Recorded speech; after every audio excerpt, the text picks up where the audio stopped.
இன்றைய முக்கிய செய்திகள். கோவையை தொடர்ந்து கலைஞர் நூலகம், அறிவுசார் மையம் திருச்சியில் அமைக்கப்படும் என்று முதலமைச்சர் மு க ஸ்டாலின் அவர்கள் தெரிவித்துள்ளார். அதிமுக உண்ணாவிரதத்திற்கு தேமுதிக பொதுச் செயலாளர் பிரேமலதா விஜயகாந்த் அவர்கள் நேரில் ஆதரவு தெரிவித்துள்ளார். ஓசூரில் 2000 ஏக்கரில் சர்வதேச விமான நிலையம் அமைக்கப்படும் என்று முதலமைச்சர் மு க ஸ்டாலின் அவர்கள் தெரிவித்துள்ளார். சென்னையில் இன்று 22 கேரட் ஆபண தங்கத்தின் விலை சவரனுக்கு ஒரே நாளில் 280 ரூபாய் குறைந்து ஒரு சவரன் 53,000 ரூபாய்க்கு விற்பனையாகிறது. அதேபோல் ஒரு கிராம் வெள்ளியின் விலை 94 ரூபாய் 50 பைசாவாகவும் விற்பனை செய்யப்பட்டு வருகிறது. T20 உலகக்கோப்பை தொடரில் இன்று நடைபெற உள்ள 2வது அரையிறுதிப் போட்டியில் இந்தியா மற்றும் இங்கிலாந்து அணிகளுக்கு இடையிலான போட்டி நடைபெற உள்ளது. பில்லூர் அணைக்கு நீர்வரத்து அதிகரித்ததை அடுத்து அணையிலிருந்து வினாடிக்கு 6000 கனஅடி தண்ணீர் திறந்துவிடப்பட்டுள்ளதாக தகவல் வெளியாகியுள்ளது. கூட்டுறவு நிறுவன பணியாளர்களின் வாரிசுதாரர்களுக்கு அமைச்சர் KR பெரிய கருப்பன் அவர்கள் கருணை அடிப்படையில் பணி நியமன ஆணைகளை வழங்கினார்.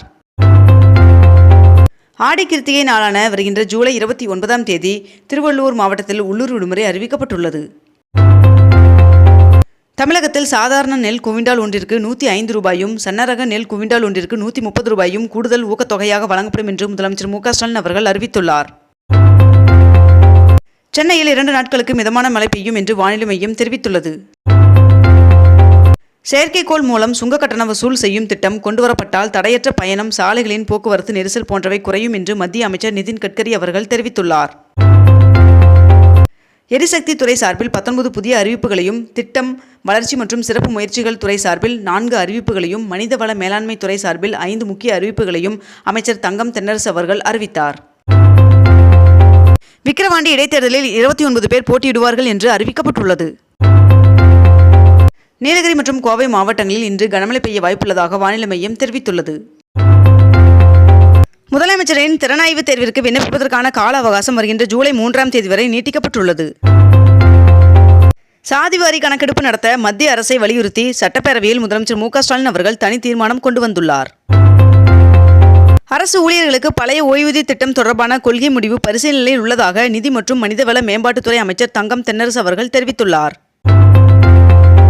கிறிஸ்துவ தேவாலயங்களில் பணிபுரியும் உபதேசர்கள், பணியாளர்கள் நலவாரியத்தில் பதிவு பெற்ற உறுப்பினர்களுக்கான உதவித்தொகையை தமிழக அரசு உயர்த்தியுள்ளது. எதிர்க்கட்சி தலைவராக தேர்வான ராகுல் காந்தி அவர்களுக்கு நடிகர் விஜய் அவர்கள் வாழ்த்து தெரிவித்துள்ளார். தமிழகத்தில் 75,000க்கும் மேற்பட்ட அரசு பணியிடங்கள் வருகின்ற 2026ஆம் ஆண்டு ஜனவரி மாதத்திற்குள் நிரப்பப்படும் என்று முதலமைச்சர் மு க ஸ்டாலின் அவர்கள் தெரிவித்துள்ளார்.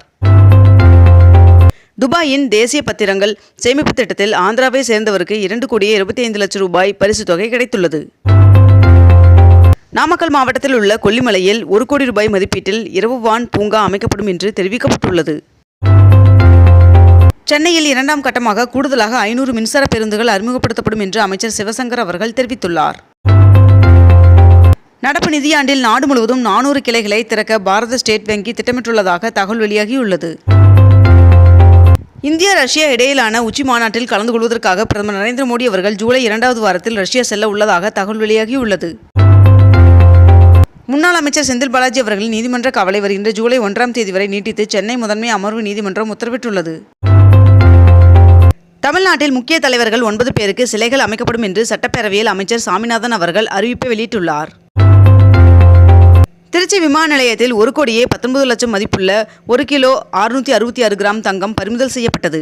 இத்துடன் இன்றைய தலைப்புச் செய்திகள் நிறைவடைகின்றன. மேலும் இதுபோன்ற அண்மை தகவல்களை உடனுக்குடன் தெரிந்து கொள்ள அக்னிபூ சேனலை சப்ஸ்கிரைப் செய்து கொண்டு தொடர்ந்து இணைந்திருங்கள். நன்றி, வணக்கம்.